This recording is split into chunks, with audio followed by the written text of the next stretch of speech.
once again, and in this video we will learn about the internal link.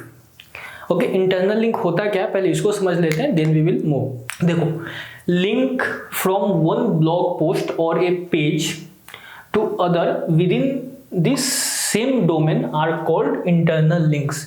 एक ही website के एक page से दूसरे पेज पे जाने के लिए जो हम लिंक्स लगाते हैं, इंटरनल लिंकिंग करते हैं, एक पेज को दूसरे पेज से, एक पोस्ट को दूसरे पोस्ट से, या एक पोस्ट को दूसरे पेज से, तो ये जो प्रोसेस होता है इसी को हम इंटरनल लिंकिंग कहते हैं।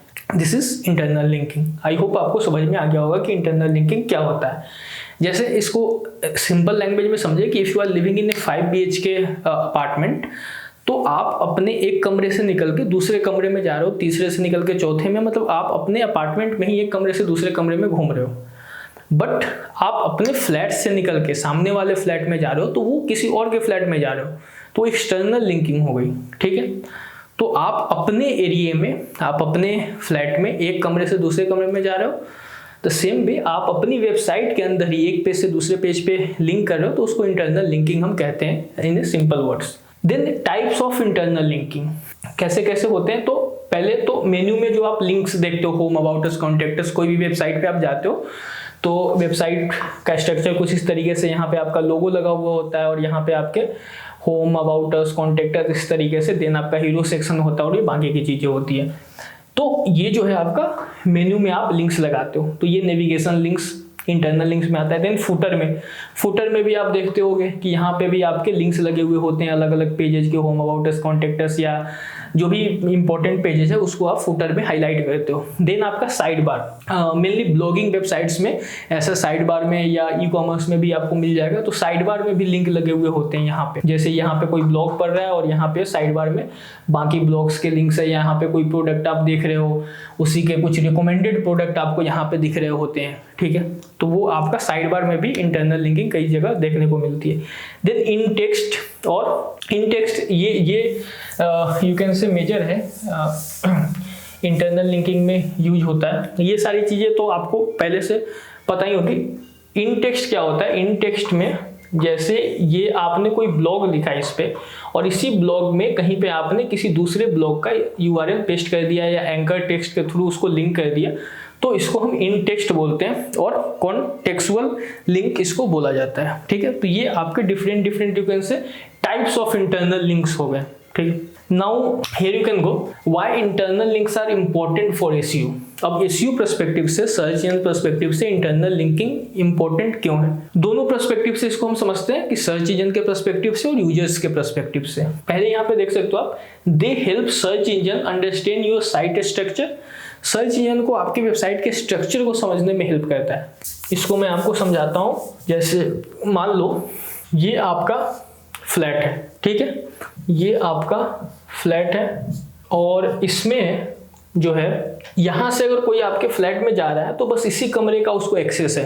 ठीक है, आपके घर में अगर कोई जा रहा है, इधर से जा रहा है तो इसी कमरे का, तो अगर कोई एक कमरे में जाके आपके पूरे घर को नहीं देख सकता है। ओके, अगर उसको पूरे घर को देखना है तो उसको अलग अलग कमरे में फिर ऐसे जाना होगा, फिर भी उसको आइडिया नहीं लगेगा कि आपके घर का जो स्ट्रक्चर है वो कैसा है। अगर यहीं पे सपोज आपके घर का स्ट्रक्चर कुछ इस तरीके से होता और यहाँ से रास्ता होता, तो कोई यहाँ से अगर जा रहा है तो इस कमरे में भी चला जाए, इसमें भी चला जाए, फिर इसमें भी चला जाए, इसमें भी चला जाए, यहाँ पे आपका लिविंग रूम है मान लो, तो उसको भी देख ले, तो पूरे घर का स्ट्रक्चर वो देख पा रहा है।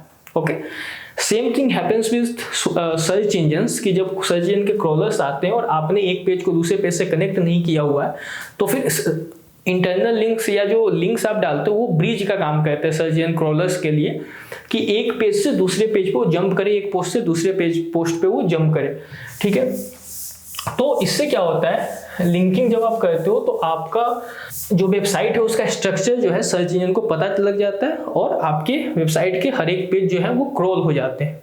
देन दे पास अथॉरिटी भी पास होती है। मान लो कोई आपका पुराना ब्लॉग है, ठीक है, ये एक ब्लॉग A है और ये अभी आपने न्यू लिखा है, ये ब्लॉग B है। ठीक है, तो ब्लॉग A आपका पुराना है, इस पे काफ़ी ज़्यादा यूजर्स आ चुके हैं, यूजर्स को आइडिया है आपके ब्लॉग के बारे में, सर्च इंजन के सामने इसकी अथॉरिटी पहले से है। मतलब अथॉरिटी को भी इसको हम समझेंगे अथॉरिटी क्या होती है जब हम बैकलिंक्स वगैरह पढ़ेंगे। फिलहाल के लिए आप समझ लो कि गूगल जो है इस पे ज़्यादा भरोसा कर रहा है, ठीक है, ब्लॉग A को। अब ब्लॉग ए के साथ आपने ब्लॉग बी को कनेक्ट कर दिया, तो क्या होगा कि चूंकि ब्लॉग ए जिसको गूगल ज्यादा भरोसा कर रहा है पहले से है चूंकि वो, और इस पे ऑडियंस आ रही है, तो ब्लॉग बी को जब आप कनेक्ट करते हो तो इसकी भी अथॉरिटी जो है वो इंक्रीज हो जाती है, क्योंकि सर्च इंजन को ये लगता है कि अच्छा चलो इसके साथ ये रह रहा है। सिंपल लैंग्वेज में अगर मैं आपको समझाऊं एकदम, तो किसी अच्छे इंसान के साथ अगर आप रहते हो तो आपको भी लोग दुनिया अच्छे इंसान के तौर पे देखती है, बेशक आप हो या नहीं हो। ठीक है, दिस इज द कॉन्सेप्ट। तो यही चीज यहाँ पे अप्लाई होती है कि आप ए जिसकी अथॉरिटी पहले से गूगल की नजरों में, तो उसके साथ अगर आपने लिंक कर दिए तो यहाँ पे भी आपकी जो नई ब्लॉग है उस पर भी अथॉरिटी जो है वो ट्रांसफर हो रही है। ठीक है, they help users navigate your website. Common सी बात है कि यूजर, जैसे सर्च इंजन आपकी वेबसाइट पे आता है, सर्च इंजन के क्रॉलर्स तो एक पेज से दूसरे पेज, एक पोस्ट से दूसरे पोस्ट पे चला जाता है। Same thing applies in the case of अभी जो लास्ट हमने जो लेक्चर देखा था, लेक्चर मैंने जो रिकॉर्ड करा था उसमें आपको मैंने बताया था कि आप एक, जब हम कंटेंट के बारे में बात करें तो कंटेंट वाले में मैंने कहा था कि आप कनेक्ट लिंक कर दो एक पोस्ट को दूसरे पोस्ट से। इससे क्या होगा कि यूजर जो है आपकी वेबसाइट पे ज़्यादा देर तक रहेंगे, कि इस पोस्ट पे अगर कोई आ रहा है और ये पोस्ट उसको पसंद नहीं आया तो वो बाउंस बैक करने के बजाय वो आपके दूसरे पोस्ट पे चला जाएगा। ठीक, तो यहाँ पे यूजर्स को भी हेल्प करता है नेविगेट करने में आपकी वेबसाइट को, ताकि आपकी वेबसाइट पे वो ज़्यादा टाइम स्पेंड कर पाए और आपका जो बाउंस रेट है वो फिर इंक्रीज ना हो। ठीक है, तो I think okay, so here you go. Internal linking best practices, कुछ बेस्ट प्रैक्टिसेस है जो कि मैं आपको बता देता हूँ। Use descriptive keyword rich anchor text. Anchor text क्या होता है कि जब आप किसी पोस्ट को या किसी पेज को कनेक्ट करते हो, तो मान लो यहाँ पे आपने लिख दिया बेस्ट आईफोन, ठीक है, और इस टेक्स्ट के साथ आपने कनेक्ट कर दिया दूसरे ब्लॉग को। तो ये जो टेक्स्ट होता है जिससे के साथ आप लिंक, जिस पे आप लिंक लगाते हो, जो क्लिकेबल टेक्स्ट होता है, सिंपल लैंग्वेज में समझे, उसको एंकर टेक्स्ट कहते हैं। तो एंकर टेक्स्ट आपका इस तरीके से लिखा हुआ होना चाहिए कि एंकर टेक्स्ट को पढ़ के लोगों को समझ में आ जाए कि इस पे अगर मैं क्लिक करूंगा तो मुझे ये कंटेंट मिलेगा। ठीक है, तो यहाँ पे आप देख सकते हो कीवर्ड रिच, मतलब जिस यू कैन से कैटेगरी में जिस टॉपिक पे आपने ब्लॉग लिखा हुआ है उसी टॉपिक से रिलेटेड आप यहाँ पे एंकर टेक्स्ट अपना लिखो। कोशिश करेंगे कि कीवर्ड हमारा उसमें होना चाहिए। Then identify your site authority pages. आप अपनी वेबसाइट के जो अथॉरिटी पेजेज हैं उसको आइडेंटिफाई करो और उसके साथ जो आपके नए ब्लॉग से उसको कनेक्ट करो, या जो नए पेजेज है उसको कनेक्ट करो, ताकि अथॉरिटी की जो ट्रांसफर हो वो प्रॉपर तरीके से हो सके। Then strategic use of do follow and no follow. Do follow no follow क्या होता है? अभी जो मैंने आपको बताया कि ब्लॉग ए से ब्लॉग बी में अथॉरिटी जो है वो ट्रांसफर होती है अगर आप कनेक्ट करते हो, तो वो किस केस में होता है? डू फॉलो के केस में। अगर आप नो फॉलो लगा दोगे तो अथॉरिटी ट्रांसफर नहीं होगी, बस लिंक लगा हुआ होगा। ठीक है, तो डू फॉलो नो फॉलो ये हम बैकलिंक जब हम पढ़ेंगे उसमें मैं आपको समझा दूंगा। फिलहाल बस आप इतना समझ जाओ कि अगर डू फॉलो का मतलब है कि अगर आपने यहाँ पे ए वाले ब्लॉग पे बी वाले का लिंक डाला है तो अथॉरिटी भी ट्रांसफर होगी और यूजर्स भी एक आपके यहाँ से आएंगे तो इसका लिंक देख के यहाँ से यहाँ जंप कर जाएंगे। ठीक है, और अथॉरिटी भी इसको मिल रही है, इसकी अथॉरिटी इस पे भी पास होती है। लेकिन नो फॉलो अगर आप उसको लिंक देते हो तो उस केस में अथॉरिटी ट्रांसफर नहीं होती है, बस यूजर्स यहाँ से जो लिंक होती है उस पर क्लिक करके ब्लॉग बी पे जा सकते हैं। तो इसको हम देखेंगे जब हम बैकलिंक के बारे में पढ़ेंगे, तो उसमें मैं आपको प्रैक्टिकली भी बताऊंगा कि आप कैसे अपनी वेबसाइट पे डू फॉलो और नो फॉलो लगा सकते हो, कि कौन सा लिंक आपको सेलेक्ट करना है, कि डू फॉलो किस तरीके से आप सेलेक्ट कर दो कि डू फॉलो लिंक होगा या नो फॉलो लिंक होगा। ठीक है, then monitor and repair broken links. जो लिंक्स आपके ब्रोकन हो गए हैं, जैसे एक एग्जांपल लेते हैं कि आपने एक ब्लॉग, ये ब्लॉग ए है और ये आपका ब्लॉग बी है। मैं ब्लॉग का एग्जांपल दे रहा हूँ आपको, आप इसमें पेज समझ लो कि पेज ए है और पेज बी है। आपने पेज बी को पेज ए से कनेक्ट किया हुआ है। ठीक है, कुछ टाइम बाद आपने ब्लॉग बी या पेज बी में कुछ एडिट्स करे, इसका यूआरएल जो है वो चेंज हो गया। ठीक है, नया न्यू यूआरएल इसका आपने क्रिएट कर दिया। ठीक है, या आपने इसका पेज टाइटल चेंज किया, किसी भी सिनेरियो में यूआरएल चेंज हो गया। तो अब क्या होगा कि ब्लॉग ए पे जो आपका लिंक डला हुआ है ब्लॉग बी का, इस पे अगर कोई क्लिक करेगा तो यहाँ नहीं पहुंचेगा। क्यों? क्योंकि यूआरएल चेंज हो गया। मान लो मेरा कोई दोस्त रहता है कहीं पे कैलिफोर्निया में, उसने मुझे एड्रेस दिया हुआ है अपना, मुझे उसके पास जाना है। अब उसने अपना घर बदल लिया, मैं उसके पास गया तो वहां पे वो मेरे को मिलेगा नहीं।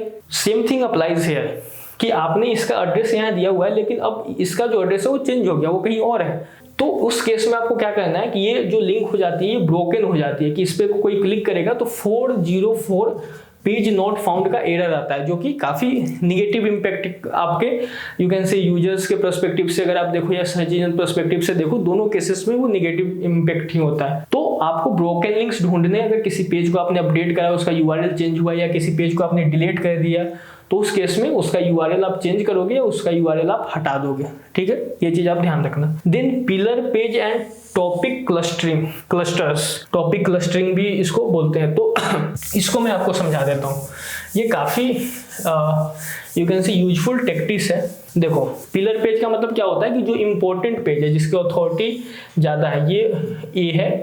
अब मान लो ये आपका बी है, ये आपका सी पेज है और ये आपका डी पेज है। तो ए पेज की अथॉरिटी ज्यादा है, तो आप ए पेज से इस सब पेज को कनेक्ट कर देते हो, जिससे क्या होता है, ये आपका पिलर पेज है, मतलब इंपॉर्टेंट पेज है आपका, इंपॉर्टेंट या पिलर पेज है। तो इससे आप इसको कनेक्ट कर देते हो, तो इसकी अथॉरिटी यहाँ भी जा रही है, यहाँ भी जा रही है, यहाँ भी जा रही है, समझ रहे हो। तो इस तरीके से आपका ये होता है। तो पिलर पेज आइडेंटिफाई करो, उससे आप जो आपके पेजेज है उसको आप कनेक्ट कर दो बाकी के पेजेस पे, ताकि उसकी अथॉरिटी हर एक पेजेज पे ट्रांसफर हो सके, ताकि आपके सारे पेजेज रैंक हो जाए। अब टॉपिक क्लस्टरिंग क्या होती है वो समझो। देखो, एक आपने एक ब्लॉग लिखा हुआ है, टॉपिक है आपका एसईओ। अब इसी से मिलता जुलता यहाँ पे आपने एक ब्लॉग लिख दिया ऑन पेज एसईओ, फिर दूसरा ऑफ पेज एसईओ, फिर यहाँ पे आपने टेक्निकल एसईओ, और इस मतलब एक मेन टॉपिक है, इसी से रिलेटेड टॉपिक्स पे आप ब्लॉग लिख रहे हो। यहाँ पे आपने एक और लिख दिया types of SEO, basics of SEO, basics of SEO. तो ये मेन टॉपिक है, इसी के अराउंड आप ये बाकी टॉपिक्स को घुमा रहे हो। ठीक है, तो इसको बोलते हैं टॉपिक क्लस्टरिंग। तो एक आप इसी तरीके की स्ट्रेटजी बना के आप ब्लॉग को लिखते हो, इससे क्या होगा कि आप सारे को एक दूसरे से इंटरलिंक कर सकते हो इस तरीके से। ठीक है, तो इससे क्या होगा कि अथॉरिटी भी ट्रांसफर हो रही है, साइमल्टेनियसली जो यूजर्स आ रहे हैं वो, मान लो किसी ने ऑन पेज का ब्लॉग पढ़ा, अब वो ऑफ पेज भी पढ़ेगा अगर उसको ऑन पेज पसंद आया होगा। फिर वो एसईओ के बारे में जो आपने एडवांस एसईओ, मान लो इसको आपने नाम दे दिया एडवांस एसईओ या एसईओ फॉर बिगिनर्स, जो भी है उसका ब्लॉग पढ़ेगा। देन टाइप्स ऑफ एसईओ के ब्लॉग्स पढ़ेगा। ठीक है, तो इस तरीके से आपकी जो ऑडियंस है वो डिस्ट्रीब्यूट हो जाती है। वो डिस्ट्रीब्यूट तो नहीं कह सकते, आपकी जो ऑडियंस हो एक ब्लॉग से दूसरे ब्लॉग पे, दूसरे से तीसरे पे जाती है, एंगेजमेंट इंक्रीज होता है और सर्च इंजन पर्सपेक्टिव से भी अथॉरिटी ट्रांसफर हो रही है। तो इसको हम टॉपिक क्लस्टरिंग बोलते हैं। ठीक है, तो आई थिंक आपका इंटरनल लिंकिंग में इतना ही है। ठीक है, होप आपको ये चीज़ें समझ में आ गई होगी। जो भी चीज़ें हम थ्योरेटिकली पढ़ रहे हैं इसको मैं प्रैक्टिकली आपको बता दूंगा, चीज़ों को कैसे कैसे हम इसको इम्प्लीमेंट करते हैं। आज के लिए इतना ही, मिलते हैं हम अगले वीडियो में, तब तक के लिए बाय।